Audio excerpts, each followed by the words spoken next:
আমি গরম জলে সয়াবিন বড়ি দিয়েছি, এবার 1 চিমটি লবণ দেবো, দিয়ে এটা ফেলে দেবো। লবণ দেওয়ার পরে এই জলটা ফেলে দেবো, দিয়ে ভালোভাবে আমি ধুয়ে নেব। লবণ দিয়ে আমি 2 মিনিট ফুটিয়ে নেব।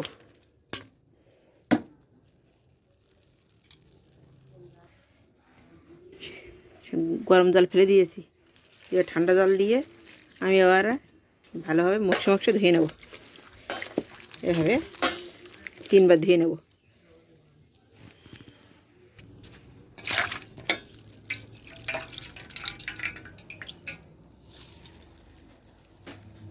দেখেন, এই যে সয়াবিন বড়ি ধুয়েছি, এই নোংরা জলগুলো বেরিয়েছে, এগুলো ভালোভাবে ধুয়ে নিতে হয়। এই কারণে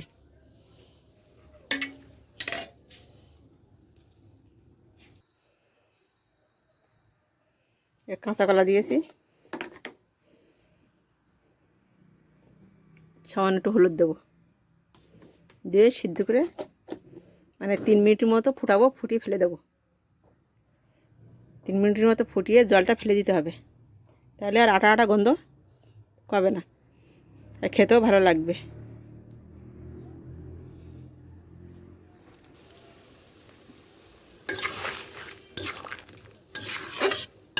3 মিনিট ফোটানো হয়ে গেছে, এবারে আমি কলাটা ঝুড়িতে ঢেলে দেবো। কড়াইতে তেল দিয়েছি, তেল গরম হয়ে গেছে, সয়াবিন বড়িগুলো দিয়ে দিলাম।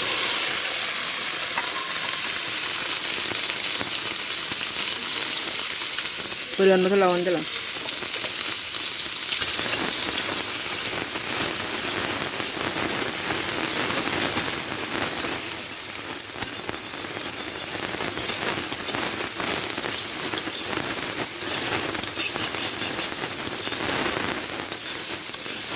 এভাবে আমি হালকা আঁচে 5 মিনিটের মতো ভেজে নেব।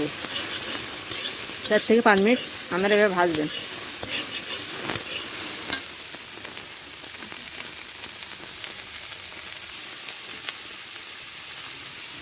নামানোর 1 মিনিট আগে আপনারা হলুদ দেবেন, সামান্য হলুদ নেই, প্রথম থেকে হলুদটা দিলে পুড়ে ওঠে। এবারে আমি এখন হলুদটা দিলাম কালারের জন্য, আর পুড়েও যাবে না। 1 মিনিট, এবার 1 মিনিট এভাবে আমি নেড়ে চেড়ে নেবো, হলুদ দিয়ে এভাবে নেড়ে চেড়ে নেবো। তারপর 1 মিনিট পরে আমি নামিয়ে নেব।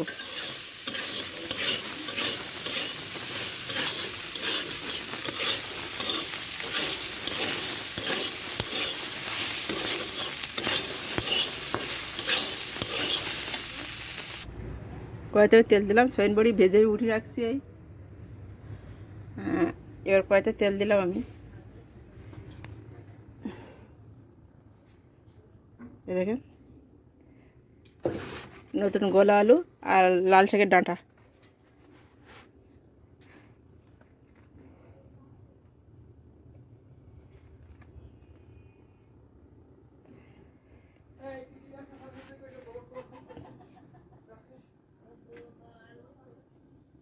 তেল গরম হয়ে গেছে, এবার আমি এগুলো দিয়ে দেবো। এর সাথে এই যে কলা, কাঁচা কলা, যেটা আমি 3 মিনিটের মতো ফুটিয়ে ফেলে দিয়েছিলাম হলুদ দিয়ে, এটা আমি এর উপর দিয়ে দেবো।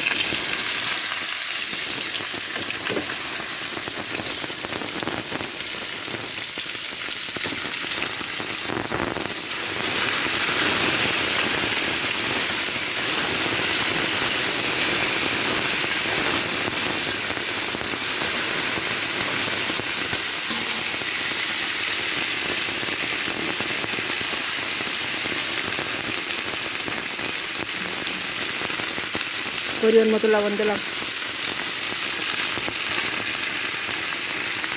পরিমাণ মতো হলুদ দিলাম,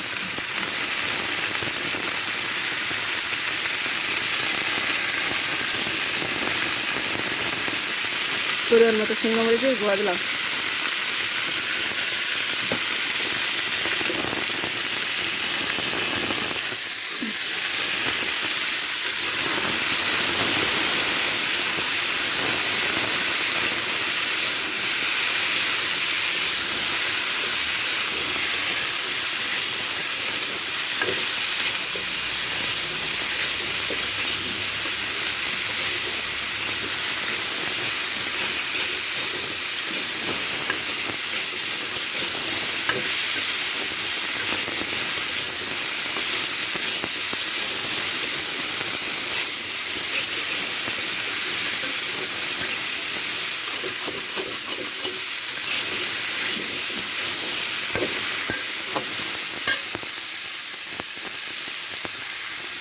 পরিমাণ মতো জল দিলাম।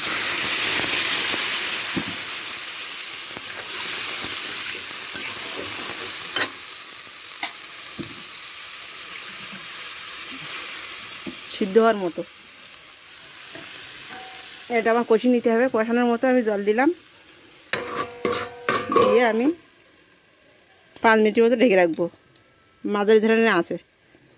আপনারা কলাটা যদি জালি হয় তাহলে লাল শাক আর লাল শাকের ডাঁটা আর নতুন আলুর সঙ্গে দেবেন না, কারণ ওটা গলে যাবে, নরম হয়ে যাবে। কারণ আমি তো দিয়েছি পোক্ত কলা একসাথে দিয়েছি, যার কারণে ওটা জাল খাবে, আলু আর ডাঁটার সাথে হয়ে যাবে, তার জন্য আমি পোক্ত দিয়েছি। গোলমরিচ, কালো জিরা, সাই জিরা এটা একসাথে বেটে নেবো। এর সাথে কাঁচামরিচ 7 থেকে 8টি দেবো, দিয়ে কাঁচামরিচও একসাথে বেটে নেবো। 5 মিনিট পরে আমি ঢাকনিটা উঠাবো।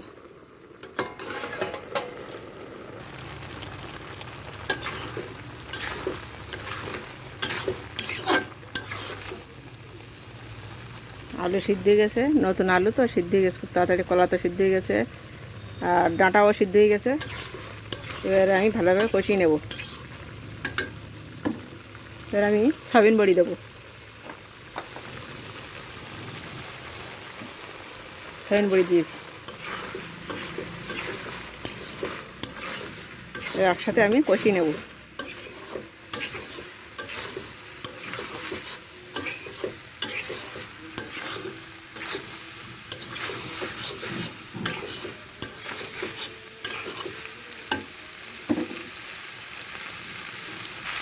দেখেন কষানো হয়ে গেছে, এবার আমি জল দেবো।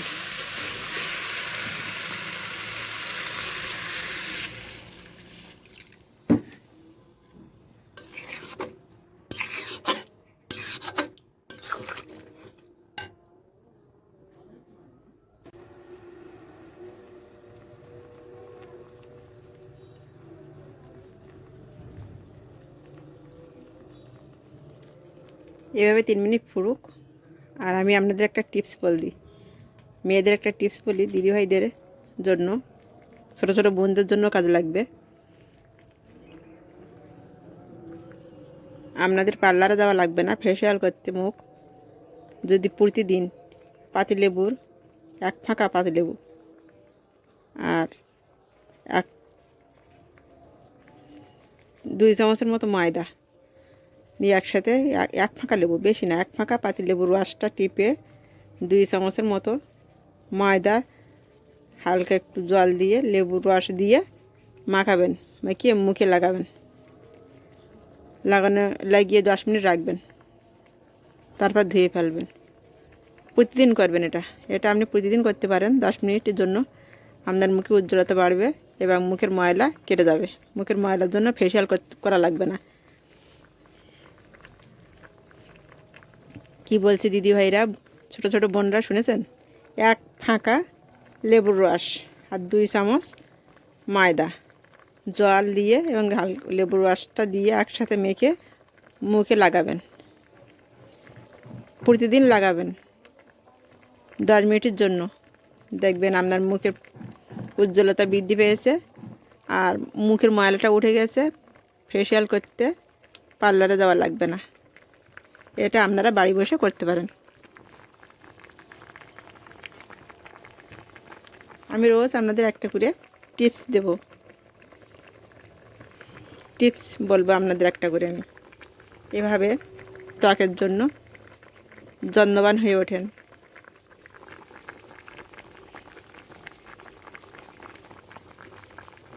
যে তরকারি আমার ফুটে উঠেছে,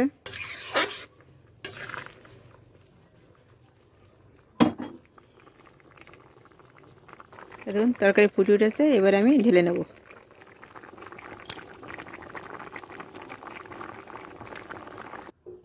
কড়াইতে তেল দিলাম, শুকনা মরিচ দিলাম 2টা আর কালো জিরা।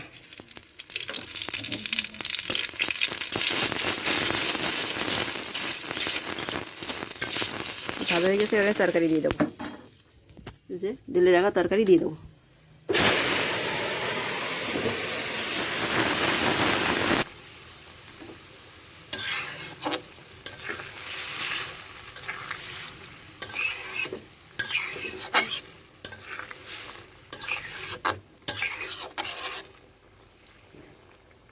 এভাবে আমি 3 মিনিট ফুটিয়ে নেব। বেটে রাখা মশলাটা দিয়ে দেবো।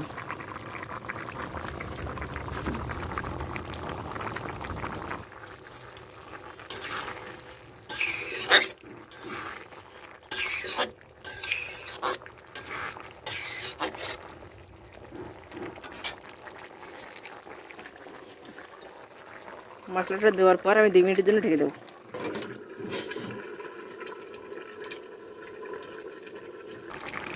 দুই মিনিট পরে আমি ঢাকনিটা উঠালাম। এবার আমি তরকারি নামিয়ে নেব।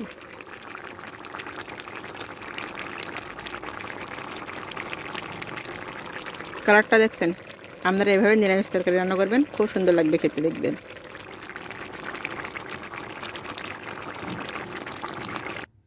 দেখেন, কাঁচা কলা, লাল শাকের ডাঁটা আর নতুন গোল আলু আর সয়াবিন বড়ি দিয়ে নিরামিষ, পেঁয়াজ রসুন ছাড়াই।